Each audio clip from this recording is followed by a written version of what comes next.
adik-adik di rumah, kembali lagi dengan Ibu Nesha. Nah, kali ini kita akan membahas tentang materi yang kedua, yaitu adalah solenterata. Nah, solenterata ini memiliki ciri-ciri. Yang pertama, dia itu berongga. Lalu dia memiliki simetri tubuh yang radial. Nah, yang ketiga, dia itu mempunyai gastrovaskuler. Gastro itu artinya perut, sedangkan vaskuler artinya tabung. Jadi di situ terdapat sistem pengaturan dalam perutnya, seperti itu. Selanjutnya kita masuk ke dalam klasifikasinya. Yang pertama ada hydrozoa. Yang hydrozoa itu berasal dari kata hydra, yaitu hewan, yang terdapat pada hewan, sedangkan hydrilla itu terdapat pada tumbuhan. Nah, yang kedua ada scyphozoa. Nah, yang ketiga ada anthozoa. Antho itu artinya bunga.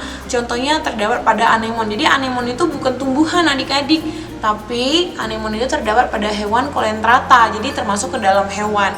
Selanjutnya kita akan membahas tentang struktur tubuh solenterata. Ada dua bagian. Yang pertama ada ektodem. Di dalam ektodem ini terdapat tentakel yang digunakan sebagai alat gerak pada hewan colelenterata. Yang kedua ada nematosista. Nematosista ini adalah sel penyengat pada hewan colelenterata. Yang ketiga ada cnidoblast. Cnidoblast itu merupakan racun yang terdapat pada hewan colelenterata. Nah, pada hewan ini jika kita terkena misalnya kita gatal-gatal nih adik-adik. Nah, itu disebabkan karena cnidoblast ini. Itu racun yang terdapat pada hewan colelenterata. Selanjutnya yang kedua ada endodem. Di endodem ini terdapat rongga gastrovaskular ya. Di rongga gastrovaskular terdapat satu lubang, di mana satu lubang ini mulut dan anus pada hewan ini bergabung menjadi satu, sehingga ketika masuknya makanan di dalam satu lubang itu, di situ juga tempat keluarnya ekresi. Makanya kenapa pada sistem hewan ini itu belum dikatakan sempurna, ya karena terdapat satu lubang yang merupakan tempat masuknya makanan dan keluarnya sistem ekresi, seperti itu. Nah, selanjutnya adik-adik kita akan masuk ke dalam daur hidup ubur-ubur.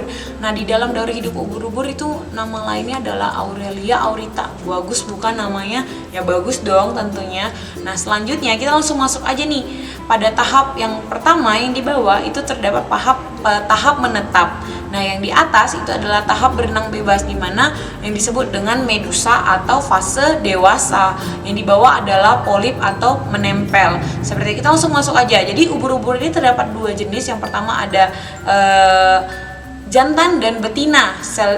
Pada ubur-ubur jantan akan menghasilkan sperma, dan sedangkan yang ubur-ubur betina akan menghasilkan ovum atau sel telur. Nah, ketika terjadinya fertilisasi eksternal yang terdapat di dalam air sehingga terbentuklah zigot. Nah, zigot ini akan tumbuh dan berkembang menghasilkan planula atau larva yang bersilia atau berbulu halus ya, seperti itu. Ketika dia sudah berkembang, ketika planula berkembang mencari tempat untuk dia menetap, ketika dia sudah dapat tempat yang pas untuk menetap, dia akan tumbuh berkembang menjadi skifistoma. Dan di skifistoma ini dia akan berkembang menjadi strobila. Nah, dalam strobila kuncupnya itu akan melepas, dan ketika kuncupnya melepas akan menjadi evira.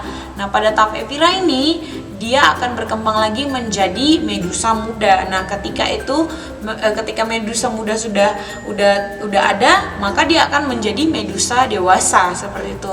Nah, jadi pada tahap yang kawin antara ubur-ubur jantan dan ubur-ubur betina itu sudah disebut dengan tahap seksual atau proses terjadinya perkawinan antara ubur-ubur jantan dan betina. Sedangkan yang di bawah tadi itu adalah tahap aseksual ya, karena pelepasan kuncup yang akan berubah menjadi evira dan medusa muda, seperti itu. Sekian penjelasan materi dari Ibu, kita lanjut ke pembahasan materi selanjutnya.